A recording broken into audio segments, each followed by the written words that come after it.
let's switch to Australian politics, because this is a week that could change this country forever. Divide us by race if Australians on Saturday vote for Labor's voice to Parliament, an Aboriginal-only advisory parliament, cemented forever effectively in our constitution. Now, the good news is that the latest news poll now shows the yes vote falling to its lowest level yet, just 37%, with the no vote 53%. And if you saw former TV star Ray Martin on Channel 7's big debate last night, he's a real yes campaigner, you would understand why. Martin was picked for the debate because the producer said he was Aboriginal. His great-great-grandmother was Aboriginal, and that made him Aboriginal too, apparently. But last night, Ray Martin had no idea what the voice he was barracking for would actually look like. What is the voice, Ray? The voice is an opportunity for first Australians to talk about their problems as they haven't been able to do for 235 years. And how much will it cost? What will it look like? How many people will be involved? It's not our problem. That's ignoring all the Aboriginal bodies we've had for decades and decades and decades, but never mind. That, by the way, is the same Ray Martin who recently abused no voters at a rally. He was invited by the Prime Minister himself at a yes rally. He abused no voters as dinosaurs, or, excuse the language, dickheads, if they didn't know how the voice would actually work. And Senator Jacinta Nampijinpa Price last night ate him for dinner. If you vote in this really important election and you vote no because you don't know, well, I'm sorry, you're a dickhead. Let's be clear about the slogan. You're an intelligent bloke, Ray. The logic behind the slogan, you're an investigative journalist, is quite clear. When people seek answers to their questions about how this whole thing will operate, how people are elected, we don't know. We don't know. We're told it'll come after the vote's taken place. So if you don't know, if you're not clear, evidently the government's not clear as to how this whole thing is supposed to operate, well, that's a red flag to me. Bang. Joining me is the panel: Michael Kroger, former Victorian Liberal President, Steve Conroy, former Labor Senator and Cabinet Minister. Michael, isn't that the campaign right there? The yes campaign, arrogant, abusive, Ray Martin, proud of not knowing, exposed as not having a clue about this voice that it claims is the magic bullet. Well, I'm afraid Ray made a complete fool of himself, and how quickly you can destroy a long-standing career, a distinguished career in Australian journalist by making such a fool of yourself so quickly. But Andrew, with no detail, still dividing the country by race, with no evidence of how it will work to improve the lives of Indigenous Australians where they need it most, backed by the elites who are toxic in this country now, and sprinkled with abuse like dickheads and racists and idiots. No wonder this extreme voice is going to meet a sticky end on Saturday. And let's hope it does, because we do not want to be a country, Andrew, divided by race forever, and that's what Albanese is proposing. Steve Conroy, I'm certainly not betraying private conversations when I say this, but it's been clear to me looking at you, you're in pain with what's going on, this whole yes campaign. You have refused actually to say any word of criticism about it. You're a loyal Labor man. But surely now we should be talking about the implication of defeat for Anthony Albanese and preparing a proper response to when it comes, rather than what we've been served up so far. It's all lies and racism, etc., etc. Well, look, I consider Ray a friend of mine, Ray Martin. I think his contributions the last week or so, born out of his frustrations clearly, but they're unhelpful to the yes case. They're unhelpful to, he has a platform, he has an opportunity, as do all of the yes campaigners, to explain how this is going to help close the gap, close all those targets that Kevin Rudd and Tony Abbott and Scott Morrison and Julie Gillard have all been committed to. And the yes campaign has still struggled to show how the voice is going to impact and improve those outcomes, and I think that's been a struggle. I remain hopeful. I'm not sure I can remain optimistic given the fact that the polls, slight improvement last week, but clearly as we go into this last week, the slide appears to have continued again. But when it comes to Albo's language, he's been very clear. He's been very straightforward with the public. He says he will respect the outcome. He won't legislate if there's a no. He won't pursue it.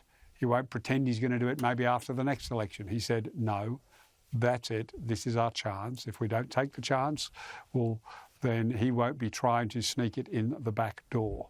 So when you say we've got to, talk about Albo is very straightforward about this. I thought his interviews over the weekend, his interviews over the last week have been very consistent. No, what you've said is right, and, good, he won't sneak it through the back door. But, Michael, my point is this. It is how you read the result, right? If you are going to be out there, like many Labor people have been doing, many Yes campaigners doing, that it's going down because Australia's racist, or because they're slapping away the hand of friendship, or, they're ignorant, or they're dickheads, or something like that. This has to stop. It has to be seen as a reasoned and reasonable response to a proposition to divide us by race. They've got to admit that actually that's a good result for Australia. Absolutely. Look, Andrew, there have been 44 referenda in this country. The best result ever, where 91% of people voted for the referendum, was the 67 referendum to recognise Aboriginal Australians in the census and to give the federal parliament some power over Aboriginal legislative policy. That shows how generous Australians are towards Indigenous Australians, right? How much we want to help. The best result ever. I mean, only 7 of the 44 referendums, by the way, have got more than 55%. It got 91. So, to be told by Marcia Langton that we're racists and all these other people that Australians are racist, well, they weren't too racist in 67, nor, as you've pointed out, were they racist when the yes vote was 65%. And so this has been a wonderful way for the hard left in many cases, the extreme left in some cases, like Langton and Noel Pearson, etc., to understand you do not abuse Australians in the way you have by calling us racists when people just want to, understand what it's all about and they think there are better ways. Andrew, there was an African woman, an immigrant on Sky this afternoon, who said she was voting no. Why? Because she wanted to come to Australia where everybody was equal, not like in her country where it was divided. And that's why she was voting no, Andrew. Well, good on her. Stephen, what is remarkable about this turnaround from 2/3 support to nearly 2/3 against, is this. This is a proposition that's been backed by most of the major churches and religious institutions like the National Imams Council, backed by most big business, I think 2/3 of the top 20, funded enormously by big business and big charity. It's had the Labor Party lockstep behind it, celebrities behind it. I can barely think of one other than Angry Anderson that said no. It has been a remarkable case of where the whole elite Australia, corporate and celebrity and whatever, says, do this, and the public says no. What is the conclusion to draw from that? Well, I think we have a very, very simple rule in politics. The voters always get it right. And so I think the message, if as the polls suggest, that it's going to lose, there has to be an acceptance, not just across, the Labor Party, but across the whole country, that the voters have, it seems, at this point, going to be overwhelmingly saying no. And the voters always get it right. That's the first, we're a democracy. That's the first pillar.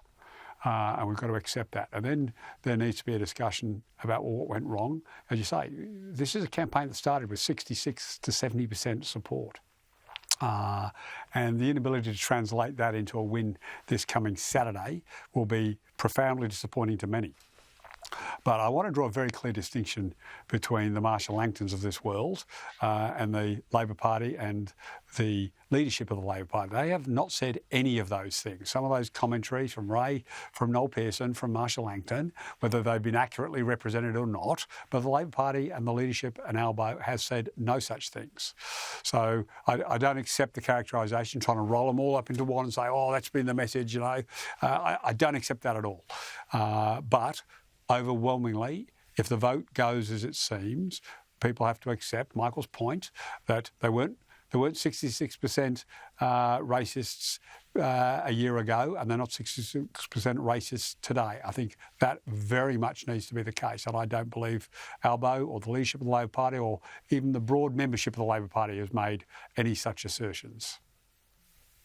I think that's an important point, Stephen, because of course now we've got about more than 40% of Labor members now voting, apparently inclined to vote no, and Labor can't go around saying even 40% of their own members are racist. So I hope your words get heeded. Michael Kroger and Steve Conroy, thank you both so much for your time.